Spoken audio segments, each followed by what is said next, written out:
You are now tuned in with Street Politics with Talessia, reporting from the streets to the White House.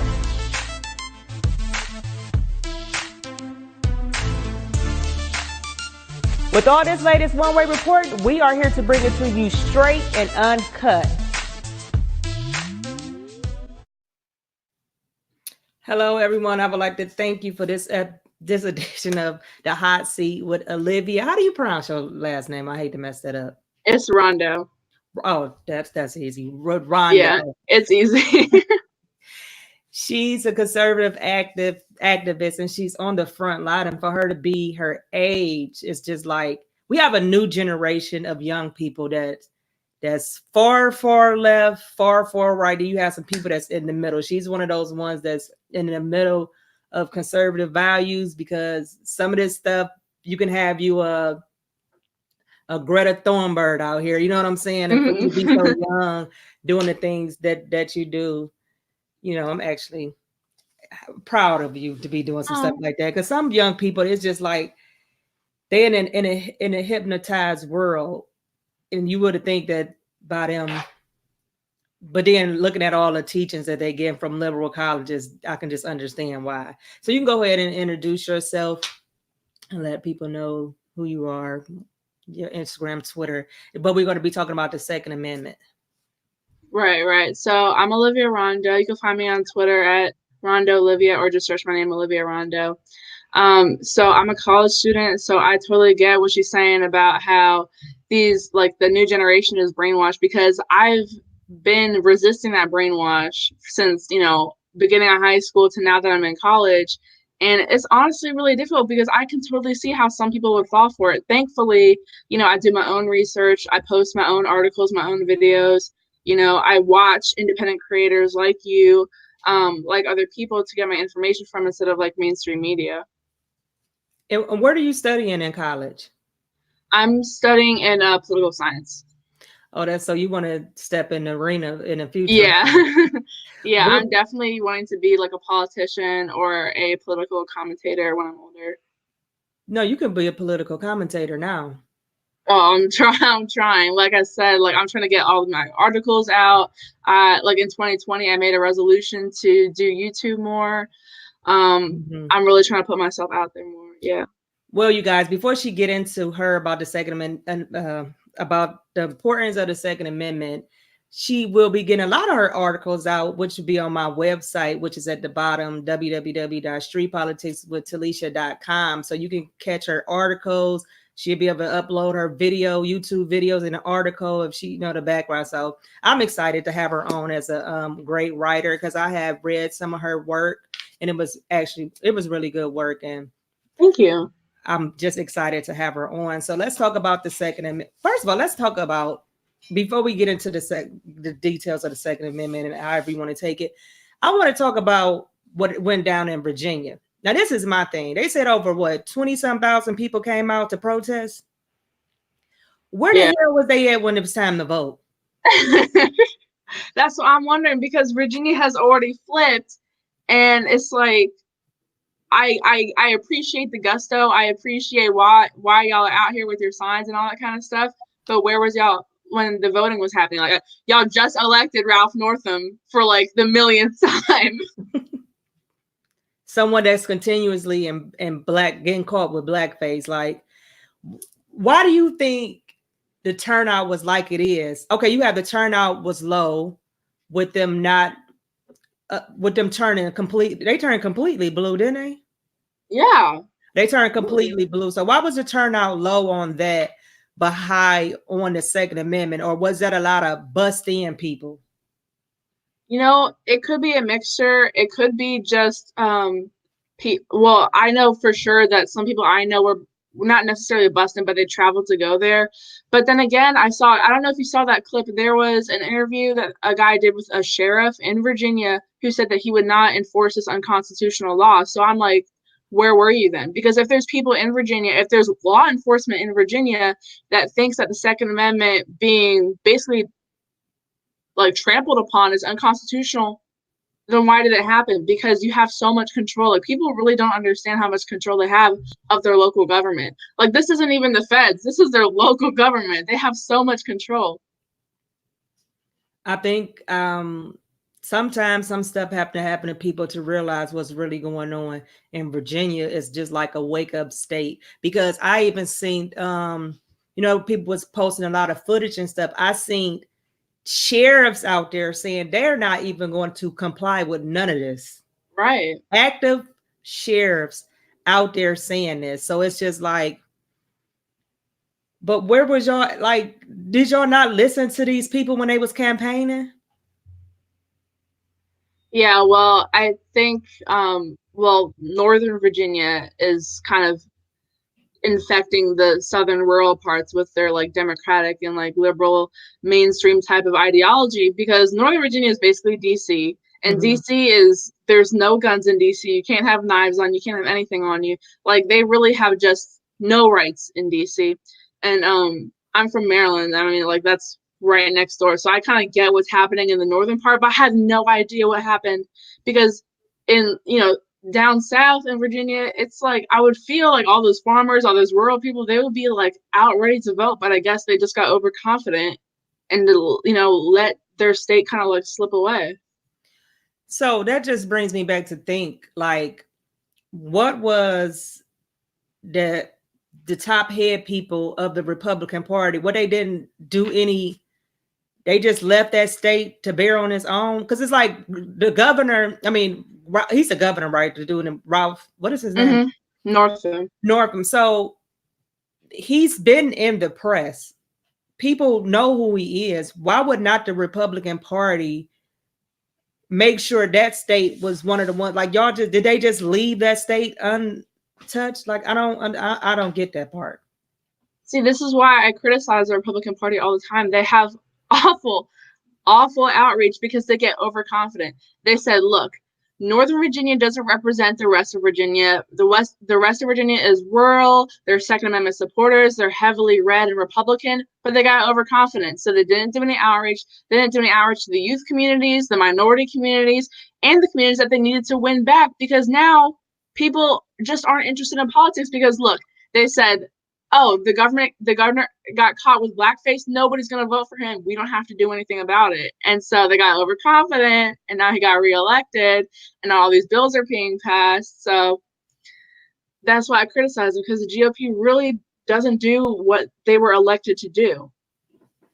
Yeah, I think you are exactly right with the overconfidence of it, because it's just like, that's the thing that I say, and I say it here where I'm at in Cleveland. Like, we can't bank on, just because how much we dislike the Republican Party. You could tell people they blue in the face about freeing slaves, all that stuff is just like irrelevant. People over it. You gotta, it's you have to move the notch. You cannot just think just because he got caught in blackface that's racist and his voter don't be, you know what I'm saying? But see, that's they pulled a Hillary. Hillary got overconfident, just knew she was going to win, and she lagged back in states and lost. You would think every loss from either side, you would study that loss. Like I was telling somebody that lost 2 years ago, that's just running again. This is his second time, and I told him, you need to study why you lost the first time. You was overconfident, thinking they was going to get a change. You didn't campaign in certain areas, and you could have got enough votes just from one complex alone if you would have went there asking people for your vote. And people don't do that. Like, you cannot. Nothing is guaranteed. If you look at how Trump is campaigning, if I went on his website, I always go on his website to see if some of his rallies close to me, because I like to go to his rallies. And he's stomping hard in Iowa. It's something in Iowa like twice a week on his website. Like he nothing. Iowa, Pennsylvania, the Rust Belt states. He's hitting hard in those states, because he know I cannot just focus on people not liking the Democratic Party. And this, you have to go to these places and do these things. Nothing is guaranteed. You just can't say you can't be too confident. Then you're gonna find out that you're not. Right. See, like even in Maryland, we have a Republican governor, but he's a total rhino. Like he's not conservative at all. He supports all these Second Amendment restrictions. He supports sanctuary cities. Like Our governor, Larry Hogan, I don't even care that he says he's a Republican. He's definitely a Democrat at heart. But because our state is technically a red state, Trump and all the GOP people, they don't do any outreach here. Even though we have Baltimore, we have the DC area, like Montgomery County, which is super blue, but no one's doing any outreach here. And so like when I walk around and, you know, go in DC or go in the city around here or go in Baltimore, it's blue. The people here are blue. They keep electing this Republican governor because he's a liberal. So our rights are getting rolled back either way, and the Republicans aren't really doing anything about it. Like, they need to check Governor Hogan. And so that's probably happening in other states, like you said. It's definitely happening. Them rhinos, just like as the lady that's running for AOC seat. Yes. He was just a Bernie Sanders supporter. And you have Fox News promoting her like a fool. Because that's what it's going to take. And it's good people like Monte, Tony that's running for that seat. But you letting this rhino. She was just a Bernie Sanders supporter. So it's no way possible. She converted from Bernie to over there. Now you just hardcore strictly. Like, y'all got to stop being fooled by these rhinos.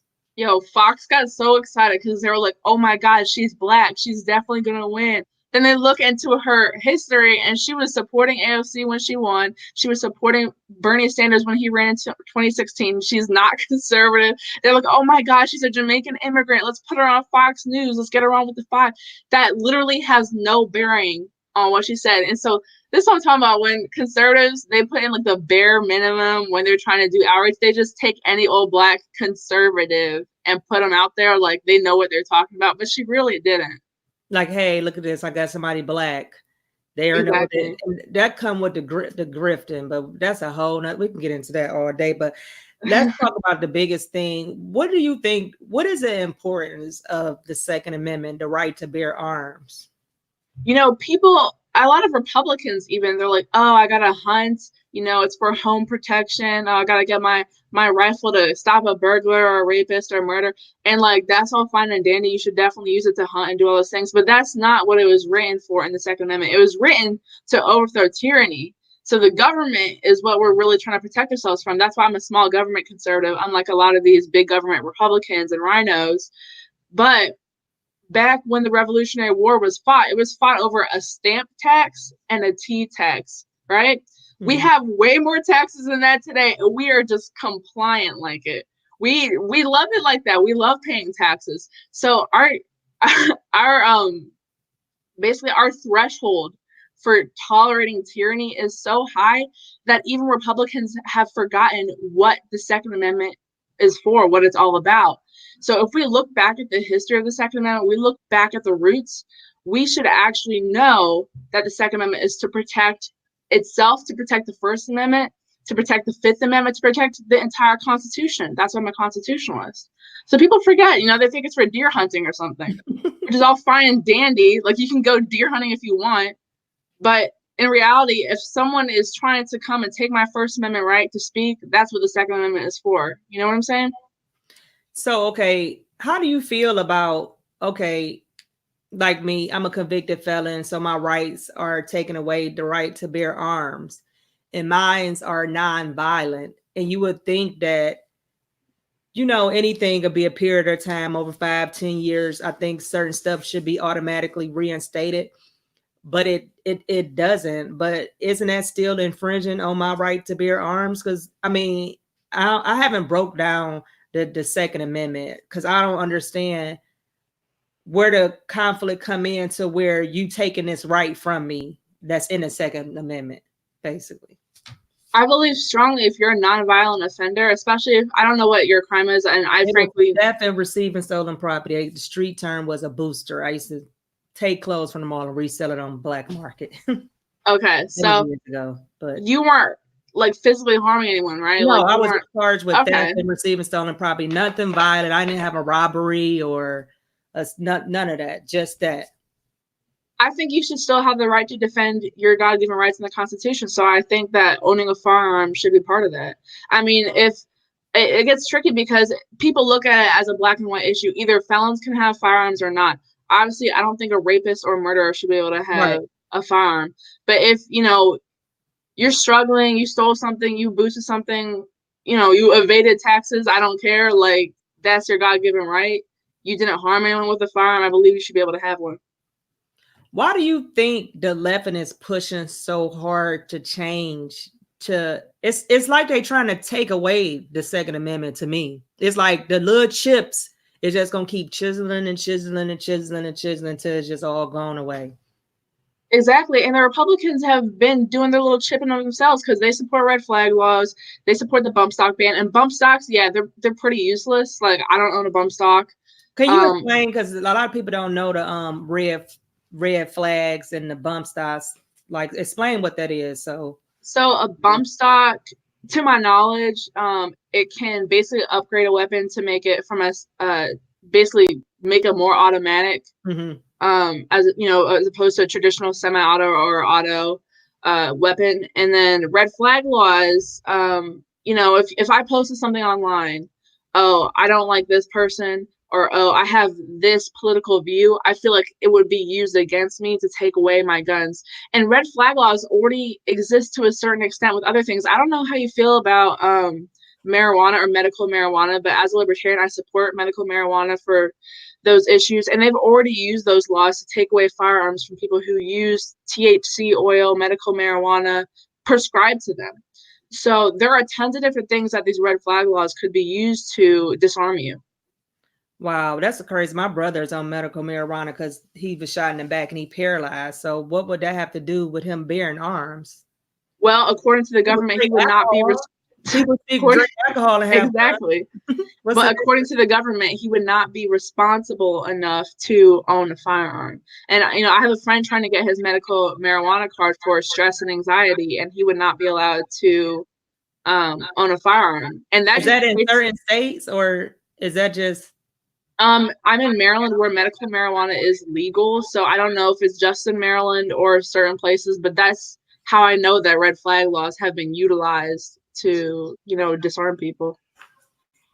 That music. What I'm about to say. I can't even think what I was about to say. My brother, John. Yeah. That music. What are you doing? This is the thing of going live. People just act. Anyways, so see, because that's why I was the red. Now I'm understanding red flag laws because I seen a lot of people also saying like, you know, if somebody feel like anybody could just make a report like you doing something harm, and then they can come take your guns until y'all settle this in court. Like, hell no. Yes, people won't have guns. If I got in a fight with somebody, they could call the police and say, "Oh my God, she's crazy," and then we have to go to court and get my gun rights back. So that's why I don't support any Republican that supports those things. I know that Trump has dabbled in supporting the red flag laws in the Trump administration. But under the Trump administration, bump stocks were banned. So I don't support those two things that were done under the administration. However, the Democrats, I believe that they want to abolish the Second Amendment because they'll be the ones with the guns. The Democratic government will be the only ones with the guns, and then they can do whatever they want. I mean, every oppressed group in history has been disarmed first. Black slaves, when they were freed, they were disarmed during Reconstruction, so they wouldn't be able to vote, they wouldn't be able to go to school. That's what created Jim Crow, because when they were freed as slaves, they expected all their rights to come back, right? I mean, they expected to be able to vote, go to school, get a job. But the first thing they did was disarm. And I don't know if you follow the group Black Guns Matter or Mashkare. Yeah, that's what he talks about all the time, about how gun control used to be racist back in the day during Reconstruction and Jim Crow laws. And they did the same thing to other countries. I mean, Joseph Stalin disarmed his people. Hitler disarmed his people. Mao Zedong disarmed his people. Like, every dictator in history has disarmed them first. So I'm a little skeptical of any Democrat or Republican that says, "Oh, you don't need that gun." Right. Yeah. I don't think people, well, seeing Virginia, I think that might have to wake people up, and like, you can't any chip away with it. Now, what about how they want to do the background checks? I hear the thing on both sides where you have some saying background checks is good, some saying no, but I don't understand. Like, what's the pros and the cons of the background check? I feel like the dilemma with background checks is people think that the government would abuse it, which I believe they would. I mean, the government abuses almost all power that Everything we've they ever touch. given it. So a background check could be used to aid in red flag laws. On its own, I don't think it's the worst thing ever. Like a background check to determine if you're a violent offender or something like that, Mhm. obviously, I would be okay with. But delving into your personal life, which a lot of Democrats want, like if you're a member of a certain group or if you post these things Oh, so the online, background check is not to see if you a felon or not. right. It goes deeper because I heard them say they already do background checks. They already do background checks in most places. I don't know why people act like there's some sort of gun show loophole where you could just walk and pick up a gun, but every gun has to be registered. That's the thing. Every gun has to be in the system. Every gun has a serial number, and every gun will be able to be traced to you. Um, yes, exactly that comment. Comprehensive background check. So the comprehensive background check goes deeper, and that's the one that Democrats want that will basically go into your personal affairs and see and connect that to the red flag law thing, which I was talking about, how they would use that to deem you unfit to own a firearm. Yeah, so now I see the reason why some of them like no, because I couldn't understand like no, what's wrong with the background check, but seeing that background check gonna be more than just a background check, because like you say, anything the government touch, they just ruins it, and Exactly. that I just mean, ruin everything. the only the only responsibility I believe government should have is to protect our rights. They shouldn't be taking them away. They shouldn't be using our taxes to send them off to foreign countries or to create a bigger welfare state. I mean, it is just ridiculous. The expansion of government is ridiculous. The Revolutionary War, like I said, was fought over much less than we put up with right now. Um, I'm honestly so confused how we let this happen as a nation. So where you at? You said like it's a lot of ban on carrying a concealed weapon, right? Right. So in So do you Maryland, it's own very one? Do hard. you own a firearm? My family owns several firearms. As a college student, I can't own one on campus. Okay. So I can't have one right now. But as soon as I graduate, I'll probably get my concealed carry license. Um, on in Maryland and in DC, which I'm from Montgomery County, which is like right in between them. Um, you can't have you definitely can't open carry. It's very difficult to get your concealed carry license. I can even walk around with a knife on me. And I've broken that rule several times because I feel uncomfortable walking around without any type of protection. I should probably get pepper spray or something because I'm pretty sure pepper spray is fine. But Or a stun gun, or is that yeah, illegal? I actually don't know if a stun gun's legal. I think my Yeah, sister has it. I have one, but I don't know if it's. I need to probably need to find out if I'm even able to have that. But I'm not going to be out here just unarmed off anything. Like, how do they Right. think we're supposed to protect ourselves as a woman? If you walking down the street, like, why you cannot have?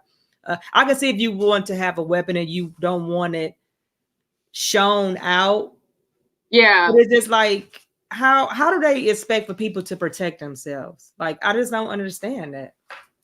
But they have Right. all the guns when they come out. When they security come out, these politicians, they had their security in the guns. Right. That's the hypocrisy that the Democrats have. I mean, they send their kids to private schools and then they want us to go to public schools with no charter schools. They tell us to get rid of the Second Amendment, but they have armed security. I'm pretty sure like people like Maxine Waters, Elizabeth Warren, they all have done that. And so that's the main hypocrisy that I see with them.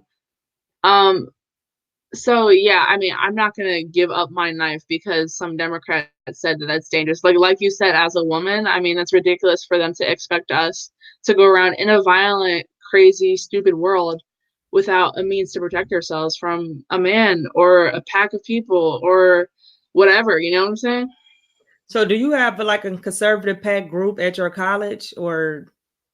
There is a college Republicans chapter at my school. I went to like 2 or 3 meetings from it, and I wasn't super impressed with it just because they seemed like the typical, I don't know, like, like kids are not typically well versed in politics, even if they're a Republican or a Democrat. Like, that's kind of what I saw. I was expecting something a little bit more mature, like we could talk about the real issues. But like you said earlier, it was just like, oh, the Democrats did this, the Democrats did that.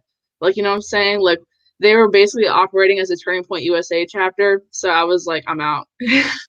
I was not with it. So what do you tell them like at school? Like, because I think the most important thing is the 1 and 2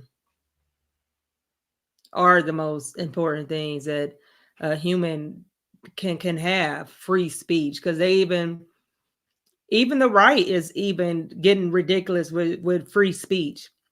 It's That's just what I'm like talking about. I didn't like the Netflix about they made it about Jesus being gay, but that's still infringing on their rights to make movies in about anything that they want. I mean, you don't have to watch it, you don't have to listen to it, but to come to a point where you have to you gotta boycott it and all that different stuff. I just think that's just outrageous. And then with even I didn't really care for Laura Loomer. You know what I'm saying? I don't like some of the stuff Farrakhan said, but I was totally against them banning them off social media because their speech. Because what is hate speech? I don't have to like something, so why did it have to be hate?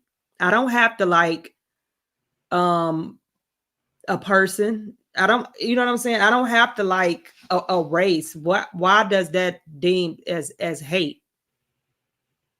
I totally get what you're saying. Like, I definitely don't like what Farrakhan says. Should he be banned and thrown in jail? Obviously not. But yeah, like you said, Republicans are kind of getting a little bit crazy with that. Like, you can't even criticize, like, you ever see somebody criticize, like, I don't know, like Israel, and a Republican will be like, oh, you're a Nazi. Like, I had this happen to me yesterday because there was a Republican governor in South Dakota who prohibited state offices from doing business with private companies, which also did business with other private companies that boycotted Israel. So, in short, if I worked with somebody who boycotted Israel, I cannot work with the state. And to me, I was like, that's kind of an infringement. Like, that's not a political belief that I may have. It could be a political belief that somebody that I'm connected to may have, and I still can't get a job because of it. So to me, That's not considered discrimination. yeah, I was like, I'm allowed to have that opinion, right? I'm allowed to boycott whoever I want. I'm allowed to pay whoever I want and do work with whoever I want. So I tweeted about that. I was like, this is crazy. Why are the Republicans doing that? Then somebody called me a Nazi, and it was a Republican, like Trump supporter, called me a Nazi. I was like, I'm allowed to criticize Republicans, and I'm even allowed to criticize Israel, even if that's not the typical Republican or conservative stance. I'm allowed to criticize anything I want. But now they're getting crazy, calling people Nazis, trying to ban boycotts. If I want to boycott Israel, I can boycott Israel. Like, I don't really care about it. I'm neutral on Israel. Obviously, I'm not going to boycott something I'm neutral on. But if I had that opinion, I should be able to do that because it's not hate speech. You know what I'm saying? Like, as you said, like, what even is hate speech? Yeah, it's just now you just people losing their jobs for even being Trump supporters, losing, like, it's just outrageous. And everybody always asks me, especially by you being black, like, do you get out? I said, don't nobody know, not where I'm from. Don't nobody care or whatever. So for anybody to mix the two, I mean, you should be able to be what you want to be. You know what I'm saying? It was okay to be an Obama supporter and no one lost their job. No one got outed. No one got nothing. We are the only ones. And I think people don't understand that. And people want to use the because they feel he this and they feel he that. But that's your belief. That has nothing to do with me. So why Right. should I be out because of how I feel on something? Right. I totally agree with you. Like, my family, we were like a big Obama family, and during the first term, like, my parents, I know they donated to the campaign, all that kind of stuff. And then now we're more of a Trump family, And now people's reactions are completely different. They're like, oh, how are you black and do this? Or how are you mixed and do that? I'm like, what did he ever do to me? What did he ever do to black people as a race that made you hate him so much just because of that reason? Like, and around here in these parts, nobody's really racist. Like, I live in Gaithersburg, Maryland. That's, I believe, it's either the third or the fourth most diverse city in America, which is crazy because no one's ever heard of it. People think it's like New York or LA or something, but Maryland's a really diverse place. No one's racist, but it's all Democrats here. And so people look at me, they're like, oh, but don't you get racist people? I'm like, who? who is racist towards me? First of all, I wrestle. So if you're going to be racist towards me, you're going to get flicked. Second of all, it's just not, it's not so relevant anymore. It's just not so, like, it's not a big deal. That's just, they just make it a big deal. Like, do you think after Trump things are going to go up, down, middle, or what? Well, first things are going to get boring because there's not going to be an exciting president like Trump ever again. I'm not sure. I mean, the pendulum always swings back. So we had Bush, and then we had Obama, and then we had Trump. So, I mean, if a Democrat wins, I wouldn't be surprised. I would just hate for it to be a complete socialist like Bernie or Warren. I don't think that would never happen. I don't care. Bernie. I don't care. Did you see what Hillary just, that thing do not go. She is like the itch that you cannot scratch and get to. She just won't go away. She just said something today on the Hill. Let me see. She said, the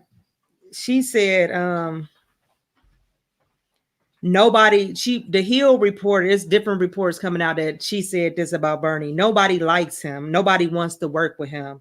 He gets nothing. He got nothing done. Right. This is my thing. This is like Hillary 2.0 again. Bernie, they using Elizabeth. Now she coming out to get Bernie out the way. See, I want to act like they want this socialist party to make AOC and them feel good, but behind closed doors, that will never happen. You don't think so? No. See, I don't know if it will happen this election, but the Democrats are heading towards socialism because, in 2016, it was like one candidate. It was Bernie. And, current year, it's Bernie. We have Warren, who's basically female Bernie. Then we have Yang, who's supporting a $1,000 a month. Basically, I mean, to me, that's communism. To me, that's controlling the means of production. To me, that's socialism. I mean, wouldn't you rather keep that $1,000 a month they take in taxes than just get it back from the government? Right. It's basically a tax return of what they already owe. And we honestly owe a lot. They honestly owe us a lot more than that because there's people that give 40, 50, 60, 70% of their income to the government, which I don't support at all. I seen something where they were saying that AOC is basically splitting the party with, was it electoral? Something with her with getting more people to come on her side, and basically saying that's dividing the party. But at the end of the day, when I be seeing conservatives and I see Fox News keep running it, when it's something good or something about y'all, they don't never give y'all the benefit of the doubt on TV. Y'all, if it's something good towards y'all or something negative with them, they run with it. Let them eat their own. They are eating each other alive. Let them do what they're going to do. Like, I don't understand that. Like, but AOC is like, it's like she's made. I wouldn't be surprised. I hope they don't get the House. If they get the House again and Trump win again, they're going to impeach him 8 more times. I wouldn't be surprised. Mark my word. This is 12:31 p.m. If they don't impeach him again by the summertime. Yeah, well, as long as we can keep the Senate, then, I mean, what are they going to do about it? They can impeach him all they want. Because I can't see 23 senators losing a seat. 23 senators losing their seats. Because that's what they need to gain that back. Right. I don't think it's gonna happen. But I don't think we should underestimate AOC because she's kind of a powerhouse. Like, she has fans. She has a lot of fans in New York City. She has fans across the country. She's got the support of Bernie, and young people love Bernie. Everyone I've talked to, they love Bernie. And so people who aren't so politically versed, they might not know who AOC is now, but once she gets Bernie's recommendation and support, if she ever decides to run for president, which I'm sure she will, it'll be a challenge for office. Because I wouldn't be surprised, like, if they won't. I'm gonna tell you this right now. Next year, Miss Nancy Pelosi would not be the House Speaker. I don't care if the Republicans win the House, because they still have a House Speaker, whether they're in charge or not. They're gonna put one of those radicals in. Just like I think that's why they're working on getting a lot of them in there so they can overtake. But see, what Nancy did, and especially with this impeachment, because she didn't want to do that. She just going along with them. It's going to come back and bite her, because at the end of the day, they backdooring you as we speak to come for your seat. So you think they're going to put one of the squad in there? Of course. Yeah, I could definitely see that happening. I mean, Nancy has kind of run her time. I mean, she's old now. She's kind of annoying. I don't even think the Democrats even like her that much anymore, because she spent all this time holding the articles, and then she releases them, and there's like nothing on it. Like actually nothing on it. And they were spent all this time trying to impeach just for it to go to the Senate hearing, and the Senate trial is not going to go like they wanted to. They literally did this just so they can go back to their constituents and say, yeah, we impeached him. Yeah, that's what you wanted, right? So I'm tired of Nancy. I'm sure the Democrats are. They'll probably have. I could see AOC being the speaker. I could see Ilhan Omar being the speaker. Definitely Ilhan. If Ilhan, listen, I could not imagine that radical thing being the speaker. But I want Laura Loomer to win, because she's going to give them the run for their money up there in Congress. Because I feel like we had to suffer with this squad. I want to replace the suffering we had to do for these past 2 years with Laura Loomer, so she could just run. I don't even care about whatever I don't even know her agenda. I just know how she is and how she's off the chain, and I want her to go in there and yeah. She's a little hothead. I don't even know what she does either. She's like, I'm a little scared of her. I met her once, actually. I was like, damn, like, she was like, oh, I got banned off of Twitter. This is exactly like the Holocaust. I was like, damn, is it that serious, Mom? But I was like, she's a little crazy. That's what they need. For these 2 years we had to suffer with them airheads. This I want her. But they say you want that energy in have there? A good chance of, yes. Because after Trump gone, like you said, it's politics gonna be so boring. Right. News stations going down a drain. The grifters, well, they gonna be ending November 6th is their last day at work. So they better get their grift on. They better get their paychecks on. You better get your flights flew out. You better get everything in order, because come November 6th, is no more need for you. It's no more need for you. A lot of stuff has been putting up, because at the end of the day, they know what they think they know, that this is going to drive in more votes for Trump. So we're gonna let all this come on down the drain like it's something. But baby, your time is up. No, I thought it was gonna be up. I said the third year, but then somebody was like, girl, please, they ain't gonna need them people after the 6th. So tell the people a little bit more about you before we go. Some things that you just tell all us a little bit more about you and the up and coming things that you will be having going on this year in 2020. Okay, so I'm excited I've said this, like, I've hinted at this a couple of times, but I am launching a line this year, which will mainly be like t-shirts and like mugs and things like that. Mm-hmm. It's not going to be like Olivia merchandise per se, because I'm not famous. I don't think I'm famous, but I have like ideas for logos and slogans and stuff, and it's mainly going to be related to capitalism, building your empire. Basically a very like positive, forward focused brand that I'm trying to come up with.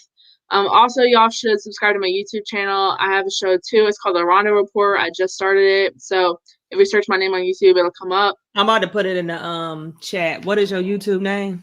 It's just my name. Oh, Olivia Rondeau? Yeah. Okay. Go ahead. I'm about to put this.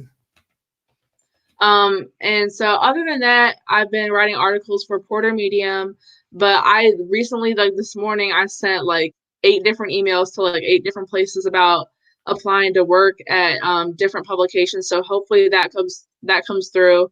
And I post all my work on Twitter. So if you want to follow me at Rondeau Olivia, or just search my name on Twitter, that should come up, and all my work will be on there. Well, I actually have her Twitter handle and a thing when I go Oh, out, okay. I edit it back and put her YouTube. So that's a lot of exciting things. And plus you can catch a lot of her work. Like tell me the first thing she's gonna be writing be a editor on my site. And I'm excited to have her tell the people, like, what is your first write going to be? I think I want to write about the Second Amendment because that's what we were talking about today, and I have not made a video or article on that before, and so I feel like it's long overdue. So I really want to report on the Richmond rally, and I saw that the Black Panthers were there, and that was really interesting to me. And I saw that the Black Guns Matter people were there, so I kind of wanted to do a little bit about the race relations aspect of it with the Second Amendment aspect of it, and just talk about the two meshing together.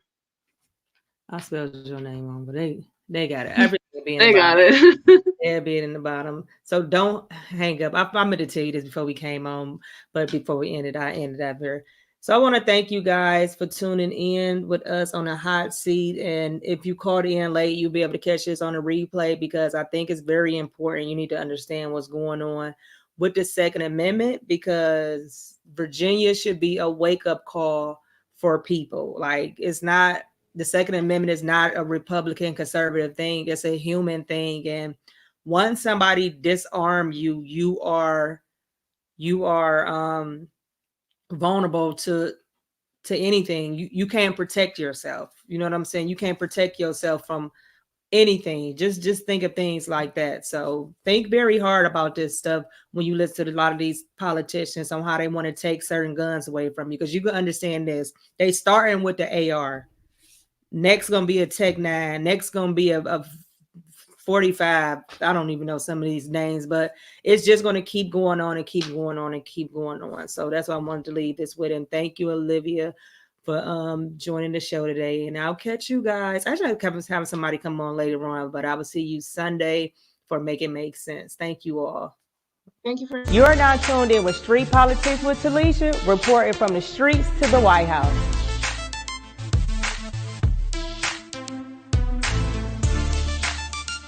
With all this latest